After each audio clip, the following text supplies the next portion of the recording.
Welcome to sleepy Japan. Tonight, we drift together into a quiet story from Japan, a tale shaped by stillness, tradition, and the soft rhythm of night. Before we begin, take a slow breath in and exhale gently. Let your shoulders loosen. Let your hands rest. Let your thoughts begin to settle as the world around you softens into calm. Imagine a peaceful evening, light from a simple paper lantern drifting across the room, a cool breeze moving just beyond the window. And in the distance, a single temple bell echoing through the night. Each sound carries you deeper into rest. There is nothing you need to do now, nowhere you need to be. Just breathe and let the night open gently around you. Feel peace moving through your body, from your chest to your shoulders, to the quiet rhythm of your breath. The world outside grows silent. Only the sound of your breathing remains, and the soft promise of dreams waiting to unfold. Now, as the moon rises above the hills, and the night deepens, let us begin tonight's story. The Debt of the Golden Fox.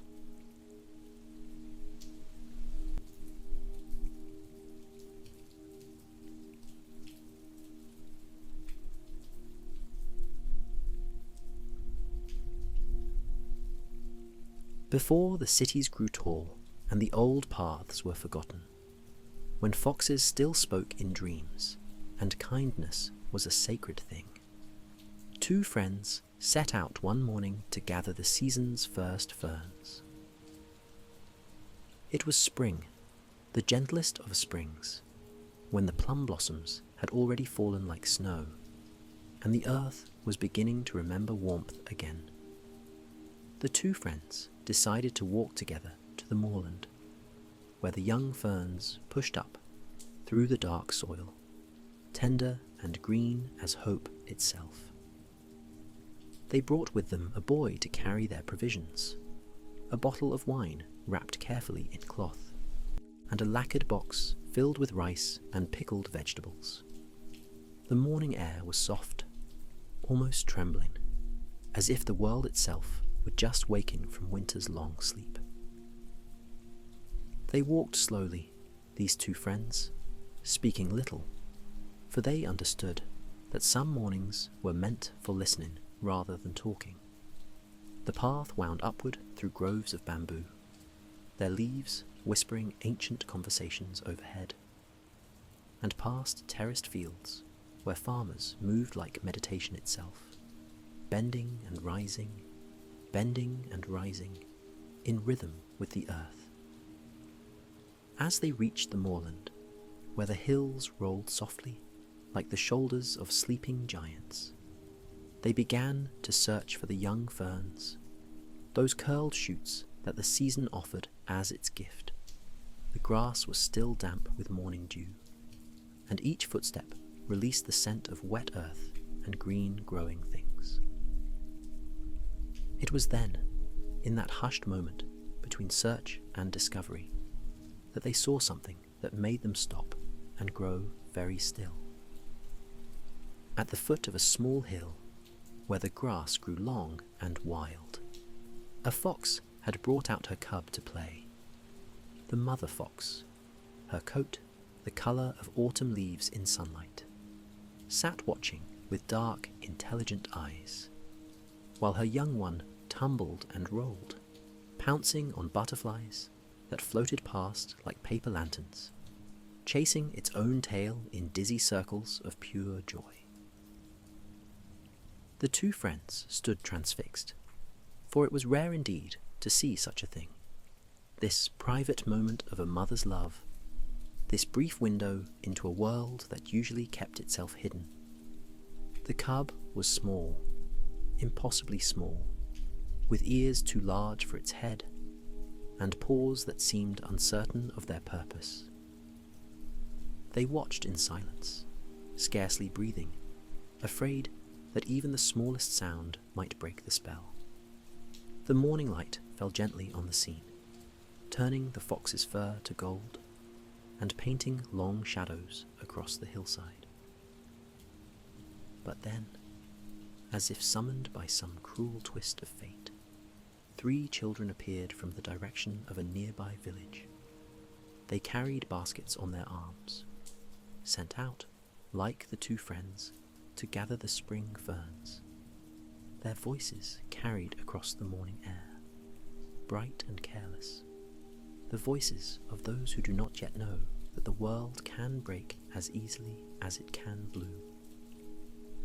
The children saw the foxes, and something changed in them. Perhaps it was the thoughtlessness of youth, or perhaps it was simply the way cruelty can dress itself in the costume of play. One of them, the eldest boy, picked up a bamboo stick that had fallen by the path. He motioned to the others, and they began to move with the stealth of hunters, circling around to cut off any escape. The mother fox sensed the danger first. Her ears swiveled, her body tensed, and in an instant she was calling to her cub with small, urgent sounds. They tried to flee, but the children were already upon them, shouting now, bringing the bamboo stick down again and again. The 2 friends watched in horror as the scene unfolded, unable at first to move, frozen by the suddenness of violence in a morning that had been so peaceful. The mother fox ran, her instinct for survival overwhelming even her love for her young one. She ran toward the safety of the deep grasses, her mate appearing from somewhere to run beside her, both of them fleeing the cruel laughter and the striking stick. But 2 of the boys had caught the cub. They held it by the scruff of its neck, while it struggled and cried out in small, pitiful voices, the sound of something too young to understand why the world had suddenly turned so harsh. The children were laughing now, pleased with their capture, already talking about what they would do with their prize. And it was then, in that moment, that one of the 2 friends found his voice. He raised his hand and called out across the distance, his voice carrying the weight of something deeper than mere interruption. "You there," he called. "What are you doing with that creature?" The children stopped, surprised to find themselves observed. The eldest boy, still clutching the struggling cub, turned to face the stranger. "We're taking it home, sir," he said, and there was a note of pride in his voice, the pride of accomplishment. "There's a young man in our village who wants to buy it. He's going to boil it in a pot and eat it." The words hung in the air like smoke, and the friend who had spoken felt something turn cold inside him. He walked toward the children slowly, his footsteps measured and deliberate. When he reached them, he looked down at the small creature they held so carelessly, and he saw that its eyes were wide with terror. "I imagine," he said quietly, "that it matters little to you whom you sell your captive to. Perhaps you would consider selling the cub to me instead." The eldest boy shook his head with the certainty of youth. "Oh no, sir, we couldn't do that. The young man from our village, he promised us a good price if we could bring him a fox. That's why we came out to the hills this morning. We can't disappoint him now." The friend considered this, his eyes never leaving the small, frightened creature. how much?" he asked softly. "Did this young man promise you?" 300 cash, sir. At least that much." The friend reached into the sleeve of his robe, where he kept a small purse tied with silk cord. He drew out a coin, half an ichibu, and held it up so the morning light caught it and made it shine. "I will give you this," he said. "Half an ichibu. That is 500 cash, more than your village buyer promised. Surely that is fair to everyone." The children's eyes grew wide at the sight of the silver coin. They huddled together, whispering, and after a moment, the eldest boy nodded eagerly. "Yes, sir. We'll sell him to you for that. How should we give him over?" "Tie him here," the friend said gently, and he unwrapped the cloth napkin that held their luncheon box, drawing out the silk cord that bound it. The children tied the cord around the cub's small neck, though not roughly now, for they were already thinking of what they would buy with their unexpected fortune. They took the half ichibu coin, tested it with their teeth, and then ran off down the hillside, their voices carrying back in excited shouts, already forgetting the small life they had held so carelessly.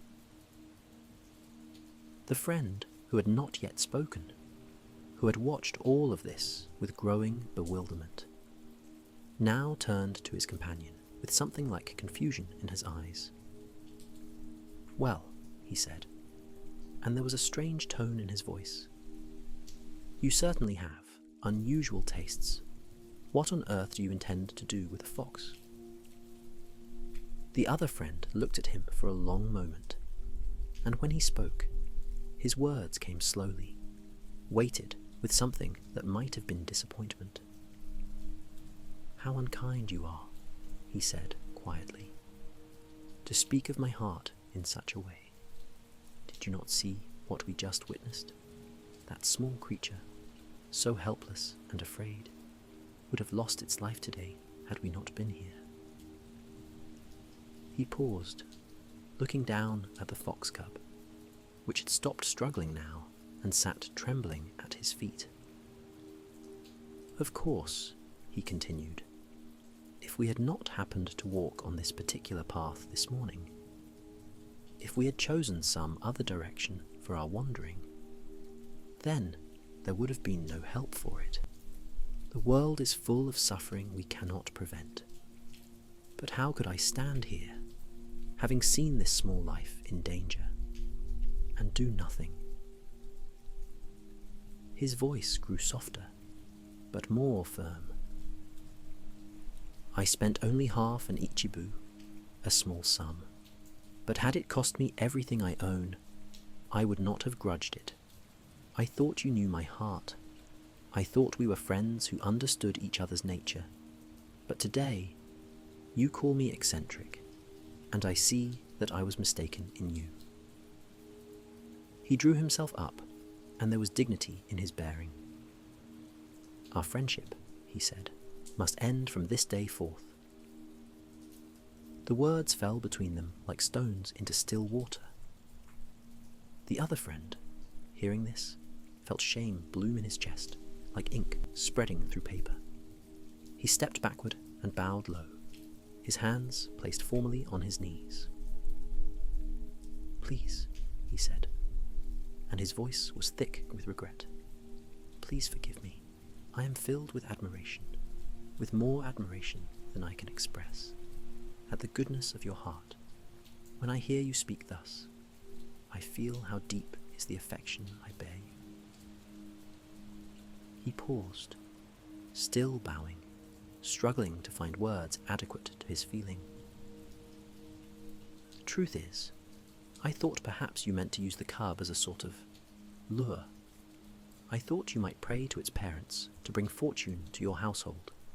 When I called you eccentric, I was testing your heart, because I had harbored suspicions, and now I am truly ashamed." He remained bowed, waiting, and after a long moment, the first friend's expression softened. "Is that truly what you thought?" he asked.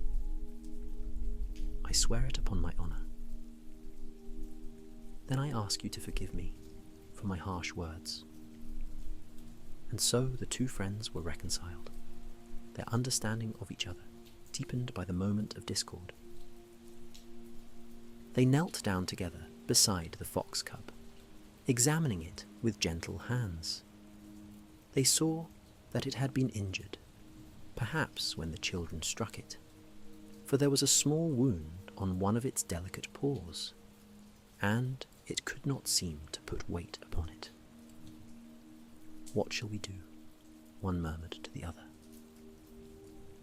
And it was then, looking about them, that they noticed growing nearby the herb called Doctor's Nakase, which was just beginning to sprout its spring growth.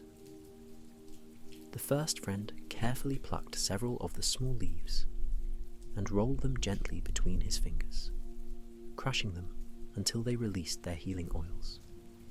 These he applied with great care to the cub's wounded paw. Then they opened their luncheon box and took out some of the boiled rice that had been prepared for them. They offered it to the small creature, but it would not eat, its eyes still too wide with fear and pain. So they simply sat with it, stroking its back with patient hands, murmuring soft sounds of comfort, until gradually, they felt the trembling begin to ease. The morning had grown older now. The sun climbed higher, warming the hillside, and a breeze moved through the grass, carrying with it the scent of wild flowers and earth. The two friends were marvelling at how well the herb had worked, how the cub's paw no longer seemed to pain it, when one of them looked up and saw something that made him catch his breath. There, opposite to where they sat, beside some old stacks of rice straw left from the autumn harvest, sat the two parent foxes. They were watching, perfectly still, their eyes fixed upon their cub with an intensity that spoke of love deeper than words could ever reach. "Look," whispered one friend to the other. "They have come back. They were afraid for their child, but now they see that we mean no harm." "Come then," said the other softly. "Let us set the little one free." With careful fingers, they untied the silk cord from around the cub's neck. They turned its small head toward the place where its parents waited. And then they stepped back, giving it space, giving it permission to return to the life that was meant to be its own. For a moment, the cub did not move. It looked up at the two men, with eyes that seemed to hold questions no human could fully answer. And then, with a sudden burst of recognition, it bounded toward its parents. The three foxes came together in a rush of reunion, the cub licking its mother's face, its father's ears, while the parents nuzzled and examined every inch of their returned child, assuring themselves that it was whole, that it was safe. And then, before they vanished into the tall grass, the two parent foxes turned back toward where the two friends stood. They bowed. It was unmistakable, this gesture, this lowering of their elegant heads in gratitude and acknowledgement. They bowed as clearly as any human might bow, and then they were gone, melting into the landscape as if they had never been there at all. The two friends stood in silence for a long time, feeling as though they had witnessed something sacred, something that would remain with them always. At last, they roused themselves and moved to another part of the moorland, where they found a pleasant spot beneath a flowering tree. There they spread out their cloth and opened their wine, and ate their midday meal in the dappled shade, speaking little, but feeling the bonds of their friendship strengthened by what they had shared. When the day grew long and the shadows stretched toward evening, they gathered their things and returned to their homes, each to his own household, but each carrying in his heart the memory of that spring morning when compassion had been given, and received, and returned again. Now, the man who had purchased the fox cub's freedom was a merchant, a tradesman of good standing in his community. He lived in a substantial house with deep eaves and a garden where plum trees bloomed in spring and maples turned crimson in autumn. He employed 3 or 4 agents to manage his business and kept several servants, both men and women, who attended to the daily workings of his household. He had a wife, a woman of gentle nature and quiet grace, and together they had been blessed with a son. This boy was their treasure, their hope, the child for whom they had prayed at every shrine and temple during the long years when no child came to them. He was 10 years old now, this boy, and he had his father's thoughtful eyes and his mother's sweet disposition. He was a child who laughed easily and loved learning, who treated the servants with kindness and the elderly with respect. But in the autumn of that year, a darkness came upon him. It began small, as these things often do, with a loss of appetite, a slowness in his movements, a fever that came and went like the tide. At first, the parents were not greatly concerned, for children often took small illnesses, and usually these passed as quickly as they came. But this illness did not pass. It deepened, taking root in the boy's body like a tree that grows its branches inward, toward the darkness rather than the light. The father summoned physicians, first one, then another, then the most learned doctors from the distant city. They came with their lacquered medicine boxes, their careful observations, their grave consultations.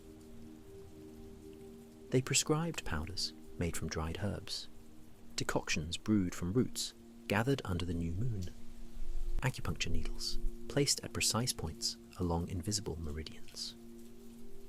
But nothing helped. The boy grew thinner, more transparent, as if he was slowly becoming a ghost even while he still lived. His laughter ceased, his steps became uncertain, and his parents watched with breaking hearts as the light seemed to dim in his eyes.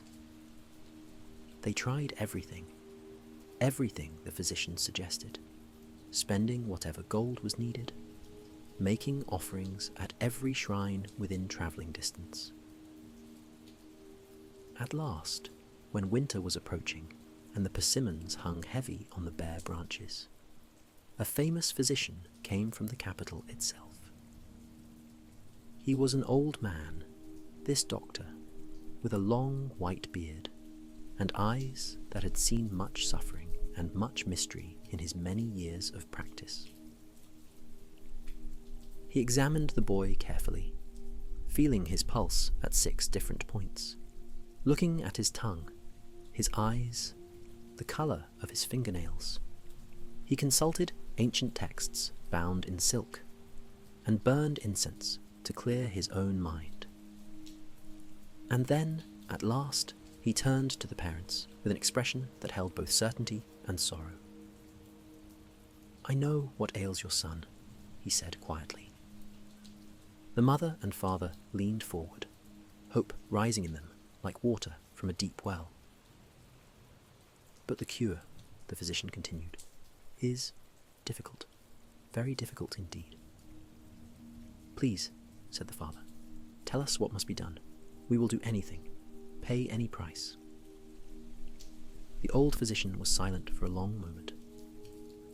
"The medicine required," he said at last, "must contain the liver of a fox, and not just any fox, but one that is alive when the liver is taken.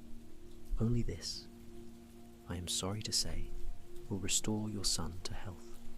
Without it, even the most precious medicine in the world will be of no use." The words fell upon the parents like a heavy stone. They looked at each other, and in that glance was a whole conversation of anguish and conflict. The father remembered that spring morning on the moorland, the fox cub struggling in the children's hands, the way his heart had moved him to offer mercy instead of allowing cruelty. He thought of the two parent foxes bowing in gratitude before they disappeared into the grass.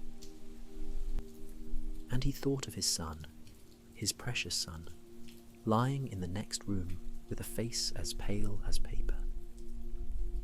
When the physician had taken his leave, bowing his apologies and his sympathies, the parents sat together in the gathering dusk.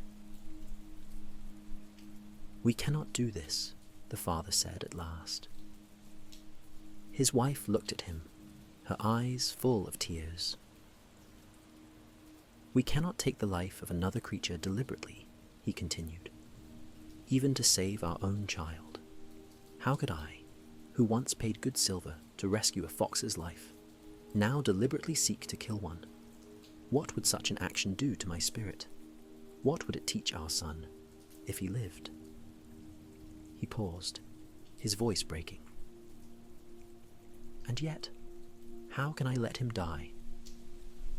They sat in silence, holding this impossible weight between them. At last, the father spoke again. "There is a man," he said slowly, "who lives in the mountains. He knows the hunters, the trappers.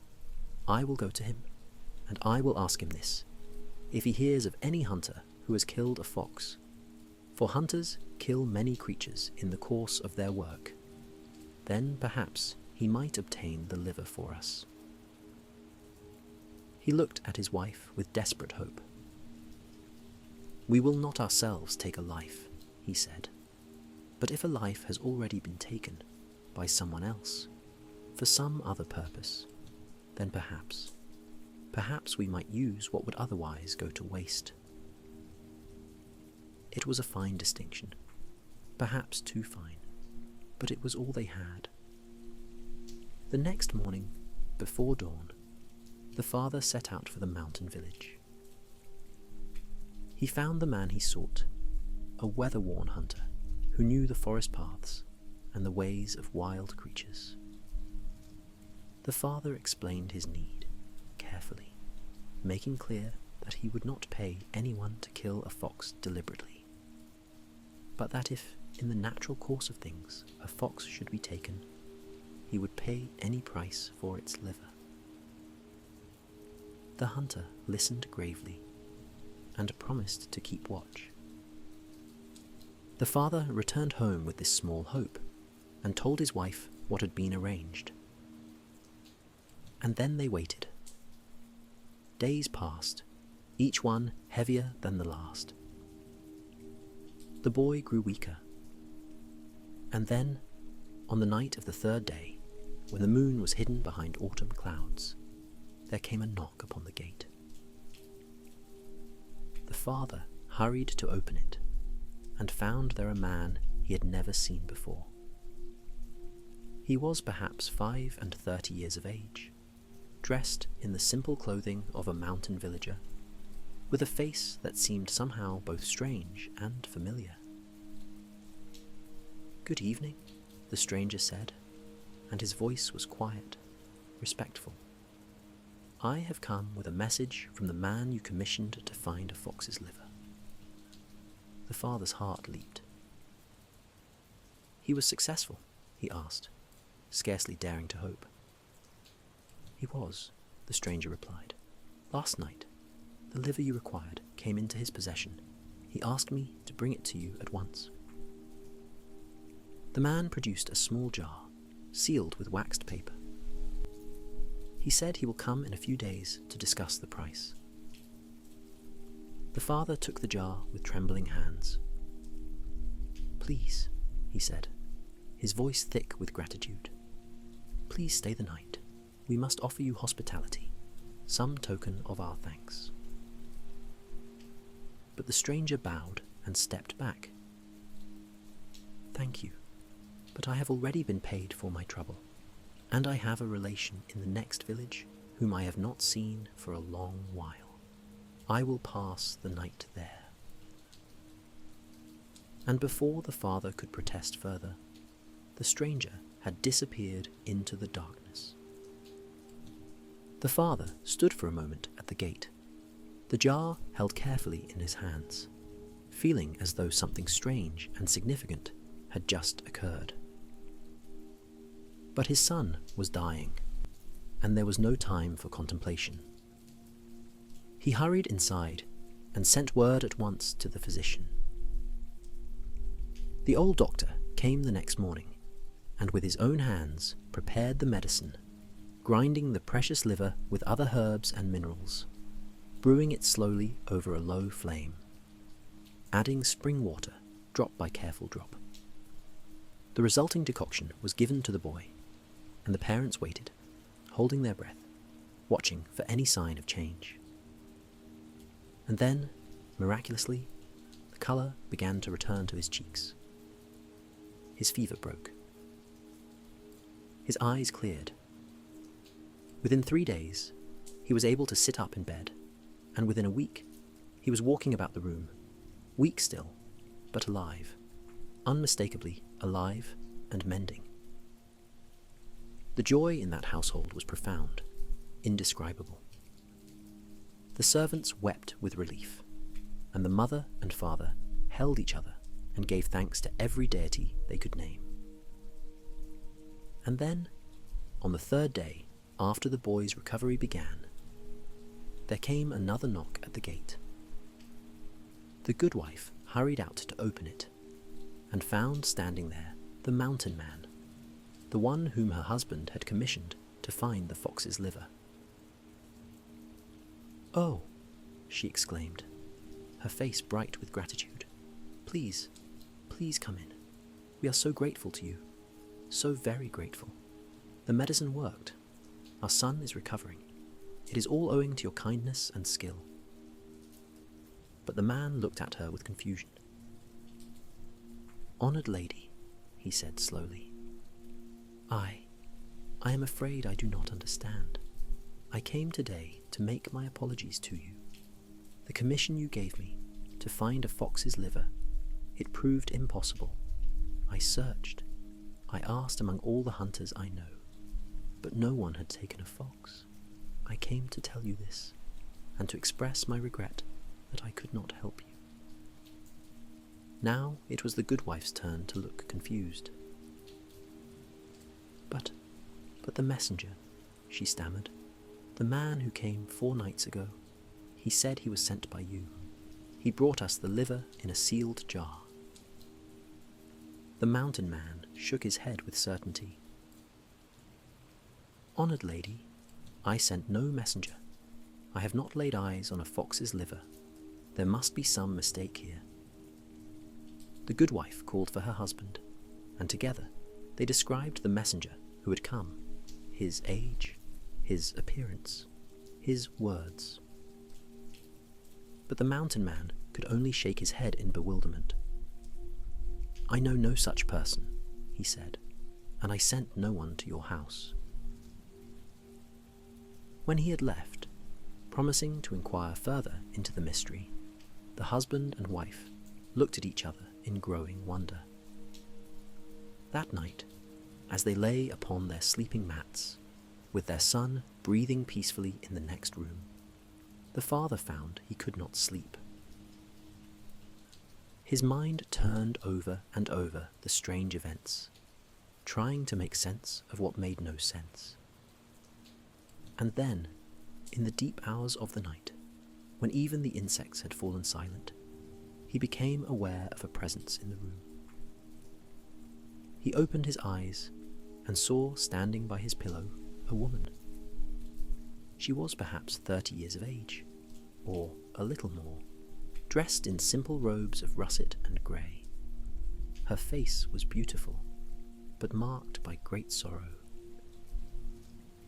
The merchant knew at once that she was not human, for she seemed to glow faintly in the darkness, and there was something about her eyes, something wild and ancient and unutterably sad. "Do not be afraid," she said softly. The merchant found he could not speak, could only lie there, his heart beating very fast, waiting for her to continue. "I am the fox," she said, "who lives on the eastern mountain. Last spring, when I brought my cub out to play on the moorland, it was captured by cruel children. Only your intervention, your kindness and compassion, saved its life. You could have walked past, as so many would have done. You could have told yourself it was not your concern, but you did not." She paused, and the merchant saw that her eyes were full of tears. "From that day," she continued, "I have carried a debt of gratitude. It weighed upon my heart, this unpaid debt, for in the world of foxes, as in the world of humans, such kindness must be answered with kindness. And so I waited, and I watched, hoping for some way to repay what you had given us. When your son fell ill, I heard of it, for we foxes hear many things that humans think are secret. I learned that only one medicine could save him, and that this medicine required a part that could only come from one such as myself. I knew also, for I had been watching you, that you would not deliberately take a life to save a life, that you had turned this question over in your heart and found it impossible to answer. And so, my mate and I, we made a decision." Her voice broke then, and she paused, struggling to continue. "We called our cub to us, the one you had saved. He came joyfully, not knowing, for how could he know? And we told him that he was going to help repay the debt we owed. We told him that his life, which had been given back to him that spring, was going to save another life now. He did not understand, not fully, for he was still young, but he trusted us, as children trust their parents. And so, we did what had to be done.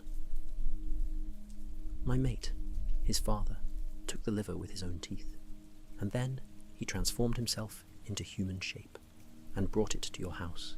He told you he was a messenger, for indeed he was, though not the kind you thought." By now, the tears were streaming down her face. "Our cub is gone," she whispered. "The one you saved, we killed with our own love. This is how we have repaid you, with the hardest gift imaginable." The merchant felt his own tears begin to fall. He tried to speak, to thank her, to apologize, to say something, anything that might ease the magnitude of what had been given. But he found he could not make words come. His wife stirred beside him, woken by his movement, and sat up to see him weeping silently in the darkness. "What is it?" she whispered. "What troubles you?" But when she looked around, the foxwoman was gone, vanished as completely as if she had never been there at all. The merchant turned to his wife, and through his tears he told her everything. He told her about the spring morning on the moorland, which he had mentioned before, but which she had perhaps not fully understood. He told her about his conversation with the mountain man, asking him to procure a fox's liver only if one should be hunted naturally, never deliberately. And then he told her about the foxwoman's visit. He told her how the parent foxes, the very ones he had helped, had killed their own cub, the one whose life he had purchased, and how they had brought its liver to save his son. As he spoke, his wife began to weep as well. They wept together, these two parents, for the terrible beauty of what had been done. They wept for the fox cub who had died so young, for the parent foxes who had made such an impossible choice, for the strange and painful way that kindness moves through the world, leaving both blessings and wounds in its wake. They could not return to sleep that night. Instead, they rose and lit the lamp that stood before their household altar. They placed offerings there, rice and water and incense, and they spent the dark hours until dawn in prayer. They prayed for the soul of the fox cub who had given its life. They prayed for the parent foxes who lived on in their grief. They prayed for understanding of this mystery, this terrible equation of love and loss. And they gave thanks, painful thanks, grateful thanks, for they knew not what else to do. In the morning, they told the story to their household. The servants listened in wonder and sorrow. Word spread through their neighborhood, then through their district, then through all the surrounding countryside. People came from distant villages to hear the tale, and many went away changed by what they heard. Although there are stories, they said to one another, of humans who have sacrificed their children to save another, never before have we heard of animals doing such a thing. What does this tell us about the hearts of creatures? What does this teach us about gratitude and debt and love? And there were no easy answers to these questions. As for the boy, when he was fully recovered, his parents told him the whole truth of what had saved him. They did not spare him the difficult parts, for they believed he was old enough now to understand that life's gifts often come wrapped in sorrow. The boy listened to the story with a grave and thoughtful face, and when they had finished, he was silent for a long time. At last, he said, "Then I live because another died for me, a small fox, who wanted only to play and grow and know the world, gave up its life so that I might keep mine." He looked at his parents with eyes that seemed older than his years. "How shall I live now?" he asked. "How shall I be worthy of such a gift?" His father had no answer, but he placed his hand on his son's shoulder. "Perhaps," he said slowly, "we live worthy of such gifts by showing the same compassion that was shown to us, by treating all creatures with reverence, by remembering that every life, even the smallest, has value beyond measure." The boy nodded, and it seemed that he took these words into his heart and kept them there. In the weeks that followed, the boy went out into the garden, and he chose the prettiest spot, beneath the old cherry tree where the blossoms fell like snow each spring. There, with his own hands, he built a small shrine.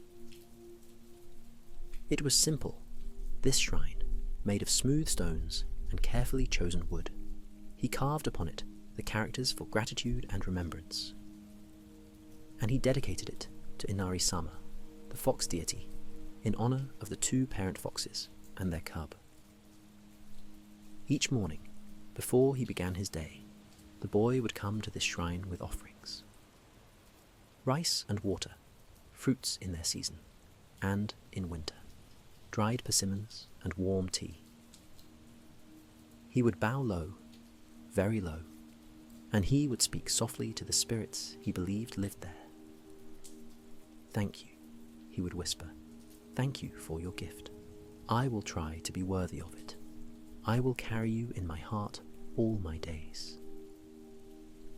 And perhaps, though no one could say for certain, perhaps in the early morning hours, when mist still lay upon the garden, if you were very quiet and very watchful, you might see two russet shapes sitting near the shrine. Two foxes, sitting side by side, as if keeping vigil. Or perhaps it was only a trick of the light, the way the shadows moved among the trees. No one could say for certain. The seasons turned, as seasons do. Spring came again, with its cherry blossoms and young ferns. Summer followed, bringing cicadas and fireflies and evenings that stretched long and warm. Autumn arrived with its harvest moon and chrysanthemums, and leaves that turned the hillsides gold. And winter came round once more, with its silence and snow and nights that fell early and lasted long. Through all these turnings, the shrine remained. The boy grew older, as boys do, becoming first a young man, then a man full grown. But he never forgot. He never forgot the fox cub who died that he might live. He never forgot the parent foxes who made a choice that no creature should ever have to make. And he never forgot his father's words about living worthy of the gifts we have been given. He became known throughout the region as a man of deep compassion, one who showed kindness to all creatures, who treated the smallest life with reverence, who understood that the world is woven together by invisible threads of debt and gratitude, of love and sacrifice, of pain and beauty, so entangled they cannot be separated. And perhaps this was the gift the foxes had truly given, not just the saving of one boy's life, but the teaching of a truth that would ripple outward, generation after generation, like circles spreading across still water when a single stone is dropped into its depths. Long, long after, when the merchant and his wife had passed from this world into whatever world comes next, and when the boy himself had grown old and grey, the shrine still stood beneath the cherry tree. And each spring, when the blossoms fell, people would come from the surrounding villages to visit it. They would leave their offerings, and they would tell the story to their children, who would someday tell it to their children in turn. The story of the grateful foxes, and the merchant who showed compassion, and the terrible, beautiful gift that flowed from kindness. And perhaps, if you listened very carefully on those spring mornings, when the blossoms were falling and the world was hushed, you might hear something that sounded like the cry of a fox. Or perhaps it was only the wind, moving through the cherry branches. No one could say for certain. For some mysteries are not meant to be solved, only witnessed and remembered and honoured with the gentle reverence they deserve. And so the story lives on, carried forward through the generations, a reminder that compassion never dies, but transforms, moving through the world in ways we cannot always see or understand, leaving traces of light in the darkness, teaching us that love is both the question and the answer, that suffering and beauty walk hand in hand, and that sometimes the greatest gifts come wrapped in grief. The blossoms fall, the seasons turn, the shrine remains, and peace, gentle peace, settles over the sleeping world like snow falling on a winter garden, soft and silent and infinitely kind.